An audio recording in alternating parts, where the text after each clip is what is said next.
Hello friends, welcome to my channel. I am Prashansa. आज हम पढ़ेंगे बिजनेस स्टडीज बुक।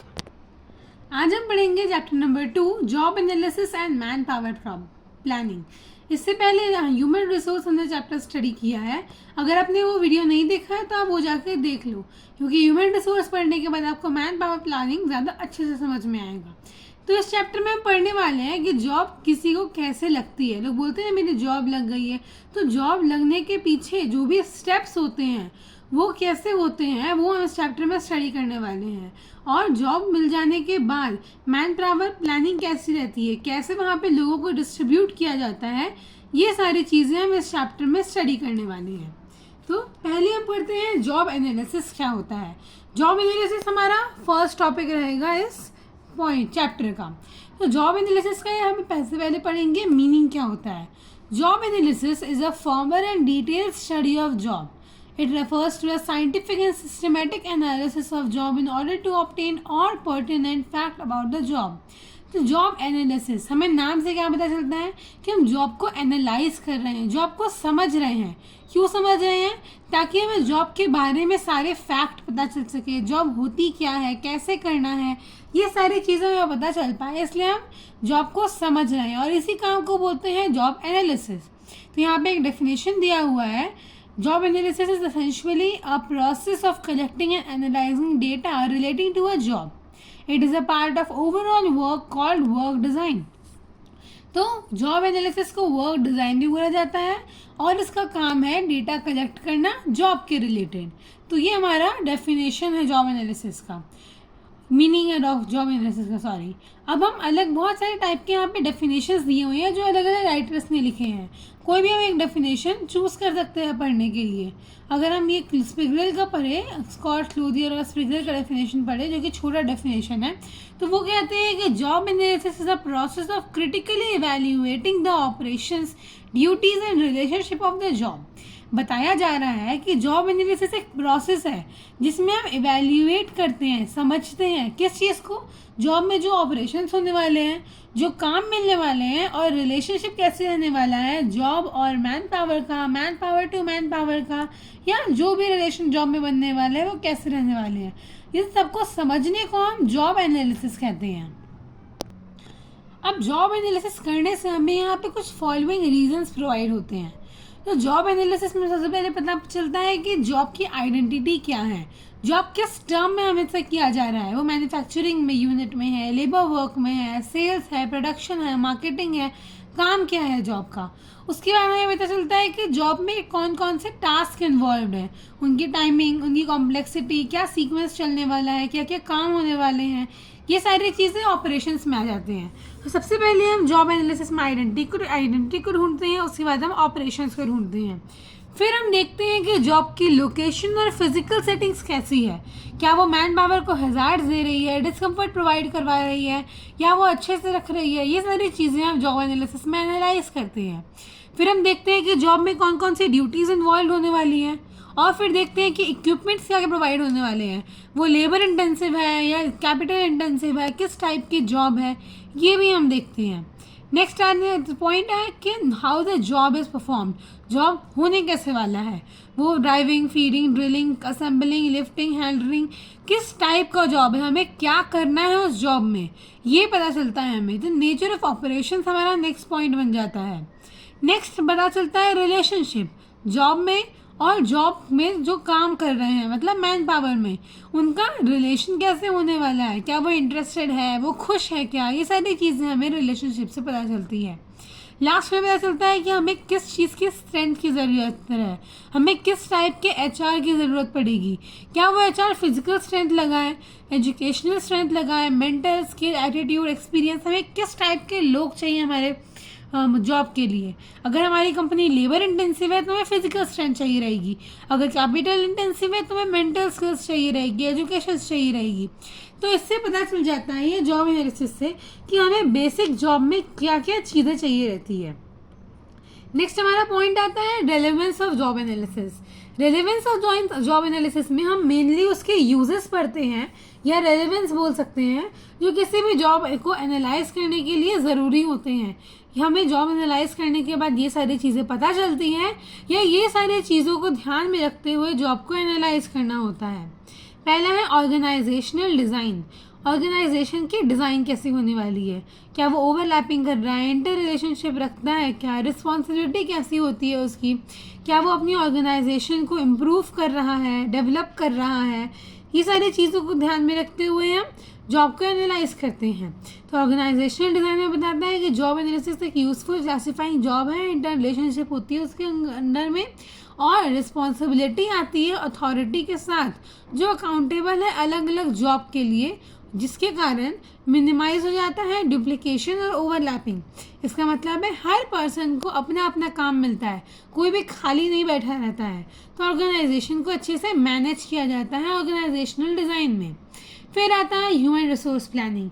जैसे कि हमने देखा था उसके एनालिसिस में कि हमें क्या क्या इन्फॉर्मेशन मिलती है, तो हमने देखा था कि ह्यूमन रिसोर्स के एट्रीब्यूट्स जो जॉब परफॉर्म करने में बहुत इंपॉर्टेंट होते हैं। हमें किस टाइप का ह्यूमन रिसोर्स चाहिए, लेबर इंटेंसिव चाहिए, फिजिकल स्ट्रेंथ के साथ चाहिए, एजुकेशनल स्किल्स किस टाइप का चाहिए, ताकि वो फ्यूचर इवेंट को फोरकास्ट कर सके। इसलिए ह्यूमन रिसोर्स प्लानिंग की भी बहुत ज़रूरत होती है। नेक्स्ट हमारा आता है रिक्रूटमेंट एंड सिलेक्शन। रिक्रूटमेंट और सिलेक्शन में हम ध्यान देते हैं कि जो लोग आए हैं रिक्रूट होके जॉब में, उन सबको प्रॉपर काम मिले। जब हायरिंग खुलेगी, जब वो जॉब वैकेंसी ओपन होगी, तब लोग आएंगे, उनको सबको प्रॉपर काम मिले, कोई भी खाली नहीं बैठा रहेगा। ऐसा नहीं है काम 2 लोगों का है और 10 लोग जॉब में भर गए हैं, तो ऐसा यहाँ पे नहीं होना चाहिए। तो मीनिंगफुल फोरकास्ट होना चाहिए जॉब परफॉर्मेंस का। नेक्स्ट आता है placement and orientation. Placement of orientation में हम क्लीन अंडरस्टैंडिंग लेते हैं जॉब रिक्वायरमेंट की, और जो जो एबिलिटीज़ जॉब से रिक्वायरमेंट से हो रही है उसको मैच करते हैं। अगर कोई पर्सन बेस्ट सूट होगा तब उसको प्लेसमेंट के लिए रखा जाता है, और ओरिएंटेशन में अगर वो पर्सन सिलेक्ट हो चुका है तो उसको 1-2 दिन के लिए हम कंपनी में घुमाते हैं, ताकि वो पूरी कंपनी की एक्टिविटीज़ को, टास्क को, ड्यूटीज़ को अच्छे से समझ पाए और इफ़ेक्टिवली काम कर पाए। नेक्स्ट पॉइंट हमारा आता है, नेक्स्ट यूज़ आता है ट्रेनिंग एंड डेवलपमेंट। इसमें जॉब एनालिसिस एक वैल्यूएबल इंफॉर्मेशन रिक्वायर करता है जो जो ट्रेनिंग कर रहे हैं उनके लिए ट्रेनिंग प्रोग्राम को डिज़ाइन करना, उनको इवैल्यूएट करना और एक क्लियर आइडिया देना जॉब के बारे में। ट्रेनिंग में सिखाया जाता है कि जॉब में क्या क्या चीज़ें होने वाली है, कैसे हमें जॉब को डेवलप करना है। तो इन सारे पॉइंटर्स को ध्यान में रखते हुए ट्रेनिंग और डेवलपमेंट किसी भी मैन पावर को दिया जाता है। तो जो नेक्स्ट यूजेस आता है वो है परफॉर्मेंस अप्रेजल। तो जब भी जॉब को एनालाइज किया जाता है तो देखा जाता है कि परफॉर्मेंस का कैसे अप्रेज किया जा रहा है किसी भी ऑर्गेनाइजेशन में। तो जॉब एनालिसिस हेल्प करता है परफॉर्मेंस को डिटरमाइन करने में अलग अलग जॉब स्टैंडर्ड्स के हिसाब से। एम्प्लॉय की परफॉर्मेंस कैसी है उसको इवैल्यूएट करके उसको कुछ अप्रेजल्स दिए जाते हैं, या तो उसकी पोजीशन बढ़ाई जाती है, या तो बोनस, या किसी भी चीज़ में उसको मोटिवेट किया जाता है। मोरल और मोटिवेशन के ऊपर से अलग से चैप्टर दिया हुआ है, लेकिन अभी शॉर्ट में यही देखते हैं हम लोग, तो उसको बोलते हैं परफॉर्मेंस अप्रेजल। फिर आते हैं करियर पाथ प्लानिंग। ये जॉब एनालिसिस से हमें एक क्लियर आइडिया मिलता है अपॉर्चुनिटीज़ के बारे में और जॉब में आगे अवेलेबल होने वाली है। नेक्स्ट आता है जॉब डिज़ाइन। इससे पता चलता है कि जॉब रिक्वायरमेंट्स में किस टाइप की नॉलेज चाहिए। अब इसमें 2 टाइप के फॉर्म बनते हैं। अगर फॉर्म होते हैं इंडस्ट्रियल इंजीनियरिंग और ह्यूमन इंजीनियरिंग, 2 में स्पेशली मेजर किया जाएगा और उसको अलग अलग रिगार्ड्स में बांटा जाएगा, और उस हिसाब से आगे जॉब को भी डिफाइन किया जाता है। कोई इंडस्ट्रियल में वो सारे काम आ जाते हैं, मैन्युफैक्चरिंग, सेल्स वगैरह, और ह्यूमन इंजीनियरिंग में मैनेजमेंट्स के काम आ जाते हैं। तो फिर जॉब को उस हिसाब से डिज़ाइन करके अलग अलग डिपार्टमेंट्स में अलग अलग चीज़ों को बांटा जाता है और मैन पावर को अपॉइंट किया जाता है। नेक्स्ट आता है जॉब इवैल्यूएशन। ये डिटरमाइन करता है कि जो जॉब है वो वर्थ इट है कि नहीं है, मतलब जो सैलरी दी जा रही है एम्प्लॉयज़ को वो अप्रोप्रिएट भी है कि नहीं है। ये सब चीज़ों को इवैल्यूएट करने का काम जॉब इवैल्यूएशन का होता है। फिर लेबर रिलेशंस कैसे आ रहे हैं। जॉब एनालिसिस में मैनेजमेंट और ट्रेड यूनियन दोनों के लेबर रिलेशंस को देखा जाता है। कलेक्टिव बार्गेनिंग हो रही है कि नहीं हो रही है, लेबर के और मैनेजमेंट के रिलेशंस कैसे चल रहे हैं, ये सारी चीज़ें लेबर रिलेशंस में हम कंसिडर करते हैं। नेक्स्ट आता है एम्प्लॉय काउंसलिंग। एम्प्लॉय काउंसलिंग ये बहुत ज़रूरी होती है क्योंकि करियर चॉइसेस लेने का काम, करियर चॉइसेस हमारे लिए नहीं, जॉब की करियर चॉइसेस, मतलब वो आगे कितना डेवलप होने वाला है, कितना इम्पैक्ट करने वाला है, कितना एनहेंस होने वाला है, ये सारी चीज़ों का काउंसलिंग करने के लिए एम्प्लॉय को मीटिंग की जाती है। मीटिंग्स वगैरह में क्या होता है, काउंसलिंग हो पाती है ताकि हमें जॉब कैसे आगे बढ़ाना है, अपना ऑर्गेनाइजेशन कैसे एक्सपांड करना है, इसके बारे में हम बात कर पाएँ। कोई भी हज़ार्ड से कम कैसे कोप कर सकते हैं, ये सारी चीज़ें एम्प्लॉय काउंसलिंग में सिखाई जाती है। हेल्थ और सेफ्टी भी एक इम्पॉर्टेंट रीज़न है क्योंकि जॉब एनालिसिस रिवील करता है कि अगर अनहेल्दी और हजार्डस एनवायरमेंटल कंडीशंस रहेंगी जॉब के आसपास तो उससे असर पड़ेगा एम्प्लॉयज़ पे भी और जॉब पे भी, इसलिए हेल्थ और सेफ्टी का ध्यान बहुत अच्छे से रखा जाता है। अब नेक्स्ट आते हैं जॉब एनालिसिस के हम 3 ऑपरेटिव फंक्शंस के ऊपर। पहला 3 फंक्शंस में से पहला फंक्शन है जॉब डिस्क्रिप्शन, फिर जॉब स्पेसिफिकेशन और जॉब इवैल्यूएशन। इन तीनों का हम डिटेल में स्टडी करने वाले हैं। तो जॉब एनालिसिस हमने पढ़ा, जॉब एनालिसिस के बाद 3 स्टेप्स होते हैं जिसको बांटा हुआ है डिस्क्रिप्शन, स्पेसिफिकेशन और इवैल्यूएशन में। डिस्क्रिप्शन में हम जानते हैं कि जॉब है क्या, स्पेसिफिकेशन में पता चलता है कि जॉब का रिक्वायरमेंट क्या है, और इवैल्यूएशन में हम देखते हैं कि क्या ये जॉब उस एम्प्लॉय के लिए वर्थ इट है कि नहीं है, मतलब उसके नॉलेज के हिसाब से ये क्या वो काम कर पाएगा कि नहीं। तो हर एक पॉइंट्स का हम डेफिनेशन, मीनिंग, उसके रेलेवेंस, फंक्शंस स्टडी करने वाले हैं। तो पहले हम पढ़ते हैं जॉब डिस्क्रिप्शन। जॉब डिस्क्रिप्शन का मतलब होता है कि डेटा जो कलेक्ट हुई है जॉब एनालिसिस से उसको हम डिस्क्राइब करेंगे, एक फंक्शनल डिस्क्रिप्शन प्रोवाइड करवाएंगे जिससे हमें पता चल जाएगा कि जॉब किस बारे में है, जॉब का नेचर क्या है, वो क्या पर्पस को डिफाइन कर रहा है और उसका स्कोप क्या है, उसकी लोकेशन, टाइटल, हर एक छोटी से छोटी चीज़ को डिस्क्राइब करने का काम जॉब डिस्क्रिप्शन में होता है। नेक्स्ट आता है definition of job description. Definition में अलग अलग राइटर्स ने अपने अपने डेफिनेशन दिए हैं। फिलिपो का डेफिनेशन एक अप्रोप्रिएट डेफिनेशन दिखा रहा है। A job description is an organised factual statement of an duties and responsibility of specific job. ये बता रहा है कि जॉब डिस्क्रिप्शन एक ऑर्गेनाइज्ड और फैक्चुअल स्टेटमेंट है, मतलब एक रियल है, एक ओपिनियन नहीं है, जो ड्यूटीज और रिस्पॉन्सिबिलिटीज को डिज़ाइन करता है किसी भी स्पेसिफिक जॉब के लिए। तो ये काम होता है जॉब डिस्क्रिप्शन का जो फ्लिपो ने दिया हुआ है।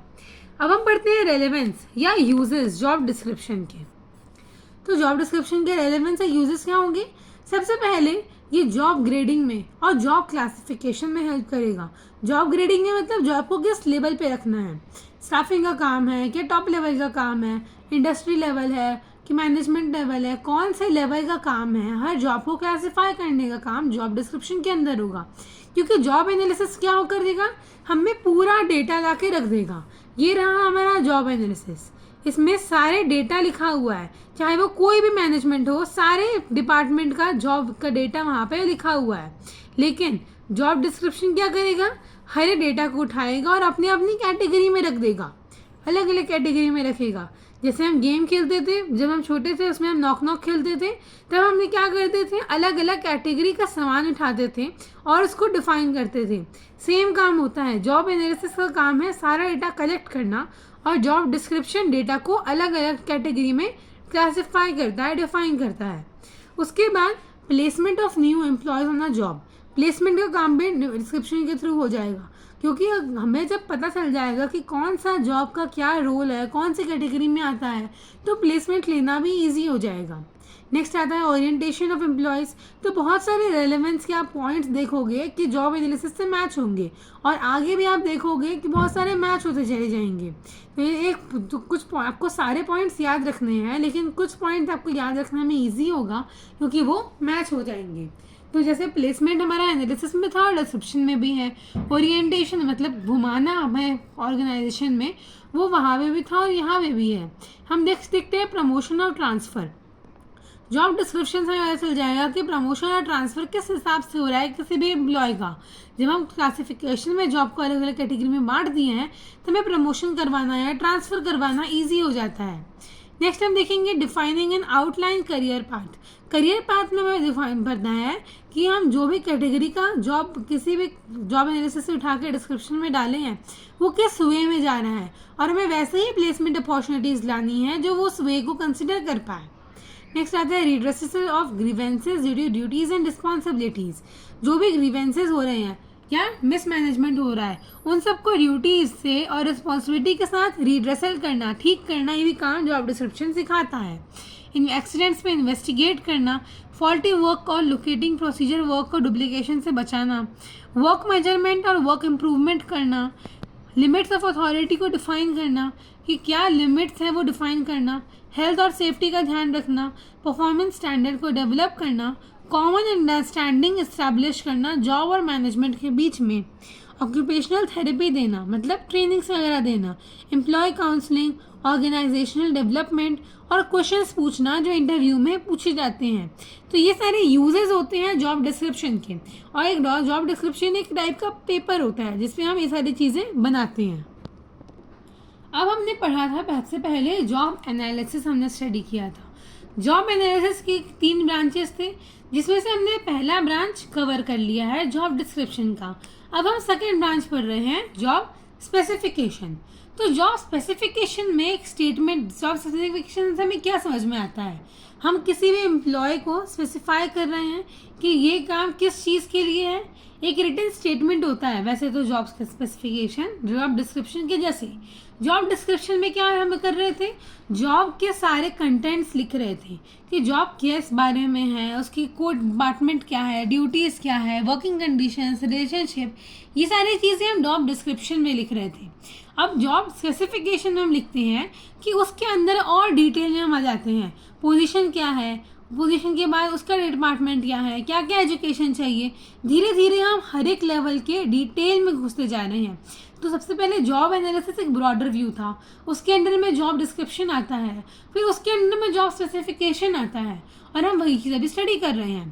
तो जॉब स्पेसिफिकेशन में हम स्पेसिफाई करते हैं एक रिटन स्टेटमेंट के थ्रू कि जॉब के लिए क्या क्या क्वालिटीज़ चाहिए रहती है, क्या क्या रिक्वायरमेंट होती है किसी भी मैन पावर को उस जॉब को अटेन करने के लिए। अभी जो जॉब स्पेसिफिकेशन है उसको हम 3 चीज़ों में क्लासीफाई कर सकते हैं कि सबसे पहले पर्सन को होना चाहिए एसेंशियल एट्रीब्यूट, उसके बाद पर्सन का डिज़ायर होना चाहिए और उसको सक्सेसफुल होना चाहिए जॉब में। उस हिसाब से जॉब स्पेसिफिकेशन के डेफिनेशन को बताया जाता है। तो जो रिसेंट का बेस्ट डेफिनेशन है वो है एडविन फिलिपो का डेफिनेशन, जो स्पेसिफाई करता है कि जॉब स्पेसिफिकेशन एक स्टेटमेंट है मिनिमम एक्सेप्टेबल ह्यूमन क्वालिटीज़ के साथ जो किसी भी जॉब को परफॉर्म करने के लिए नेसेसरी होती है।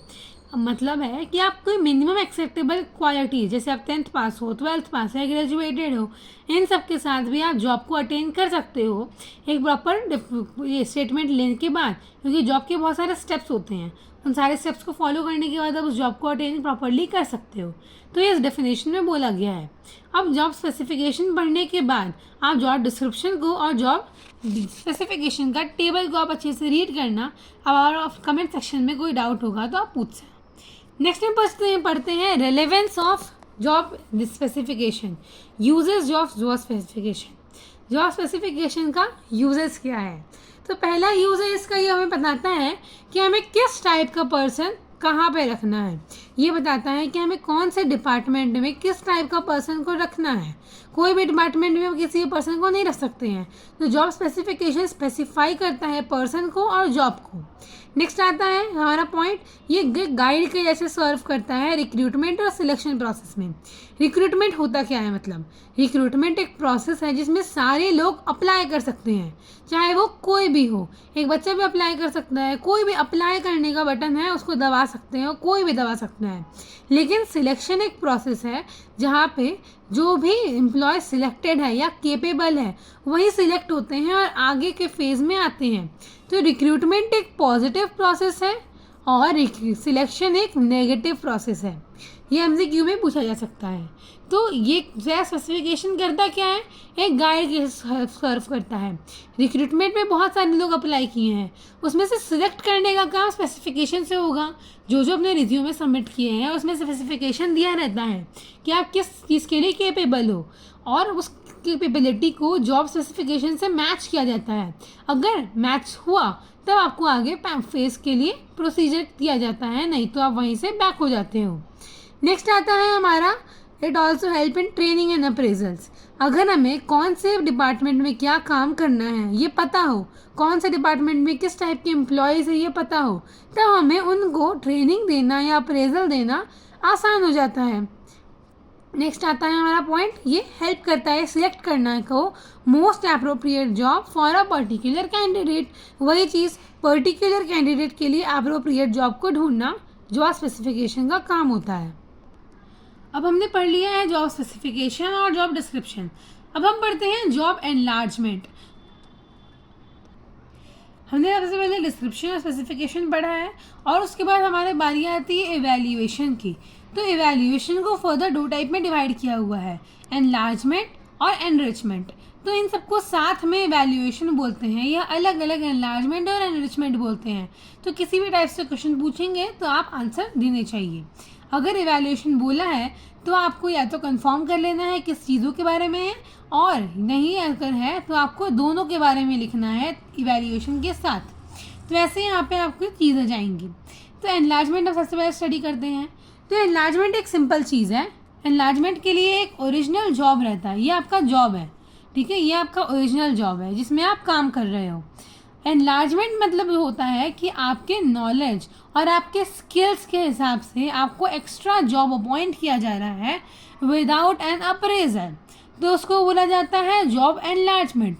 आपके सिर्फ टास्क को इंक्रीज किया जा रहा है, किस बेसिस पे? आपके स्किल के बेसिस पे, लेकिन आपको कोई भी अप्रेजल्स नहीं दिए जा रहे हैं। जो सैलरी थी आपकी वही सैलरी है, लेकिन बस जॉब एनलार्ज किया जाए, जॉब को एनलार्ज कर दिया जा रहा है और बढ़ा दिया जा रहा है। आपको कभी कभी सुना होगा ओवर टाइम करते हुए, तो ओवर टाइम क्या होता है? आपके जॉब को एनलार्ज कर दिया जाता है। जो आपका ओरिजिनल जॉब है, जो आपका ओरिजिनल टाइमिंग है, उससे आपको ज़्यादा काम करना पड़ता है, उसको बोलते हैं जॉब एनलार्जमेंट। तो जॉब एनलार्जमेंट को हम बोल सकते हैं एक्सपांशन। जॉब एनलार्जमेंट का दूसरा नाम होगा एक्सपांशन। एक्सपांशन जब वर्ड यूज़ किया जाएगा तब जॉब एनलार्जमेंट की बात होगी। और ये जब एक्सपांशन होता है, job enlargement right hand side होता है, राइट हैंड साइड होता है हमारा जॉब एनलार्जमेंट, जिसको हम एक्सपांशन बोलते हैं। तो इस टाइप से आपका कोई चेंज चलता जाता है। ये हो रहा है जॉब एनलार्जमेंट, टास्क बढ़ रहे हैं स्किल्स के बेसिस पे और अप्रेजल नहीं मिल रहा है, इसको बोलते हैं हम एक्सपांशन। और ये हमेशा राइट हैंड साइड होता है, लेफ्ट हैंड साइड नहीं होता है, राइट हैंड साइड होता है। लेफ्ट हैंड साइड कर सकते हैं, लेकिन जब आप ड्रॉ करोगे तब राइट हैंड साइड होती है, पॉजिटिव है। किसी भी ऑर्गेनाइजेशन पॉइंट ऑफ व्यू से ये पॉजिटिव है, और पॉजिटिव चीज़ें हम राइट हैंड साइड लेते हैं। ये एक माइंडसेट है ह्यूमन टेंडेंसी का, इसीलिए राइट हैंड साइड बोला जा रहा है। नेक्स्ट आते हैं जॉब एनलार्जमेंट के डेफिनेशन पे। तो डेफिनेशन हमारा फ्लिपो का हम ले लेते हैं, ये फ्लिप कोई भी ले सकते हो। जॉब एनलार्जमेंट एक प्रोसेस है ऐड करना वैरायटी ऑफ एम्प्लॉयज़ क्यों डाइवर्सिफाई द जॉब। बहुत सारे एम्प्लॉयज़ हम एक जॉब में डालेंगे ताकि वो जॉब डाइवर्सिफाई हो पाए, उनके माइंडसेट बदल पाए, ज़्यादा आइडियाज़ आ पाए। अब हम पढ़ते हैं रेलेवेंस ऑफ जॉब एनलार्जमेंट। तो वही चीज़ हम सबसे पहले अब पढ़ेंगे यूजेस जो जॉब एनलार्जमेंट से हमें मिलेंगे। तो जॉब एनलार्जमेंट से होता क्या है? बोर्डम कम हो जाता है, मोनोटोनी कम हो जाती है। देखिए, कोई भी अगर ऑर्गेनाइजेशन रहेगा इतना बड़ा और उसके अंदर एक इंसान काम कर रहा है, तो वो हमेशा अकेले काम करेगा और वो बोर हो जाएगा। लेकिन वहीं पे अगर ज़्यादा एम्प्लॉयज़ रहेंगे तो वो बात करता रहेगा, लंच पे जाएगा, बाहर जाएगा, तो उनके साथ जब वो लिंक रहेगा, जब वो लिंक्ड रहेगा तब उसको बोर फील नहीं होगा, उसको अकेलापन फील नहीं होगा और वो ज़्यादा एंथुसियाज्म के साथ काम कर पाएगा। तो ये रिड्यूस करता है बोर्डम को, एम्प्लॉय को एक होल जॉब देके पूरा काम करने के लिए, क्योंकि अगर इंसान के पास काम रहेगा तो वो बोर नहीं होगा। नेक्स्ट आता है, वो हेल्प करता है वर्क और एफिशिएंसी इंक्रीज करने में। एक इंसान क्या सोच सकता है और ज़्यादा इंसान क्या सोच सकते हैं, उसमें अंतर होगा। एक इंसान के पास अपने आइडियाज़ रहेंगे और 2-4 इंसान रहेंगे तो अपने और आइडियाज़ देंगे, तो ज़्यादा इंसानों के साथ ज़्यादा आइडियाज़ आएंगे, इसीलिए ये वर्क एफिशिएंसी को इंक्रीज़ करता है। नेक्स्ट आता है कि ये मेथड और डेवलपिंग के ट्रेनिंग मेथड को भी वर्सेटाइल बनाता है, मतलब एक्सपांड करता है, वही चीज़ है। वो एब्सेंटिज्म को रिड्यूस करता है, क्योंकि सब लोग साथ में रहेंगे तो एब्सेंटिज्म के काम भी कम हो जाएंगे। अब हमने एवेल्यूएशन का फर्स्ट पार्ट पढ़ लिया है, एनलार्जमेंट। अब हम सेकंड पार्ट पढ़ते हैं, एनरिचमेंट। तो एनरिचमेंट में होता क्या है? एनरिचमेंट में ये आपका ओरिजिनल जॉब रहता है। अब इस ओरिजिनल जॉब को आपको एक्सपांड किया जाता है अपवर्ड। अपवर्ड एक्सपांशन होता है इसका। किस टाइप की एक्सपांशन होता है?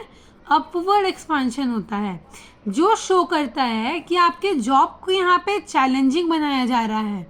कोई आपको आपके स्किल्स के बेस पे, आपके नॉलेज के बेस पे, आपके स्किल्स के और नॉलेज के बेस पे आपके ओरिजिनल जॉब को एक्सपांड किया जा रहा है, एनरिच किया जा रहा है, जिसमें आपको अप्रेजल में मिलेगा, आपके अप्रेजल्स भी इंक्रीज हो जाएंगे।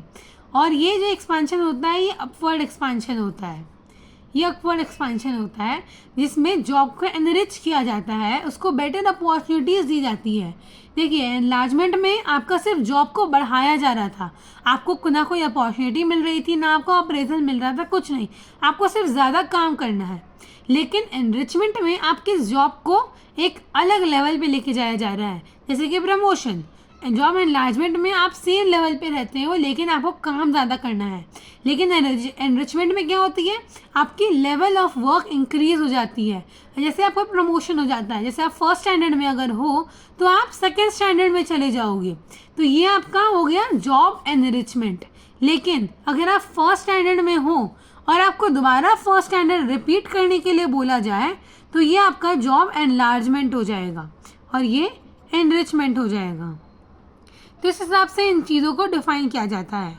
अब इसकी डेफिनेशंस को स्टडी करते हैं हम। तो सबसे इजी डेफिनेशन हमारा आता है डावर का। RS डावर हमारा सबसे इजी डेफिनेशन है, जो बताते हैं expression job enrichment refers to providing opportunities. Employees को मेंटल ग्रोथ और साइकोलॉजिकल सेटिस्फैक्शन के लिए अपॉर्चुनिटीज़ प्रोवाइड करवाने को हम बोलते हैं जॉब एनरिचमेंट। और जॉब एनलार्जमेंट का डेफिनेशन क्या बोल रहा था कि वैरायटी ऑफ जॉब ऐड करते हैं सेम लेवल पे, और यहाँ पे अपॉर्चुनिटीज़ प्रोवाइड करवा दी जाती है। तो हमने एनरिचमेंट और एनलार्जमेंट दोनों स्टडी कर लिया है। तो ये रहा टेबल जिसमें एनरिचमेंट और एनलार्जमेंट को अच्छे से डिफाइन किया हुआ है। आप इसको रीड करना और मुझे कमेंट सेक्शन में कोई डाउट हो तो कमेंट करना। अब हम बढ़ते हैं, किसी भी जॉब को एनरिच करने के लिए कौन से स्टेप्स को फॉलो किया जाता है। तो सबसे पहले हम जॉब को सिलेक्ट करते हैं जिसको हमें एनरिच करना है। उसके बाद हम चेंजेस को आइडेंटिफाई करते हैं कि हम कौन कौन से चेंजेस करेंगे तो वो जॉब एनरिच हो जाएगा। और फिर हम देखते हैं कि वो जो चेंजेस हुए हैं जॉब में वो क्या क्या एस्पेक्ट्स लेके आ रहे हैं, क्या फीडबैक है उसके।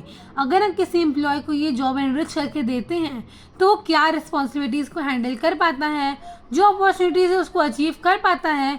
ये सारी चीज़ों को देखना, फीडबैक चैनल को ओपन कर लेना, मतलब जो भी फीडबैक वो दे रहा है उसको एक्सेप्ट करना और उसको एक पॉजिटिव वे में लेना, ये हमारा स्टेप 3 हो जाता है।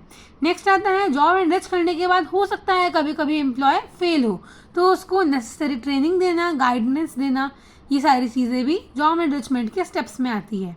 और लास्ट स्टेप है हमारा कि जॉब एनरिचमेंट को एक डेली वर्क रूटीन में लेके आना।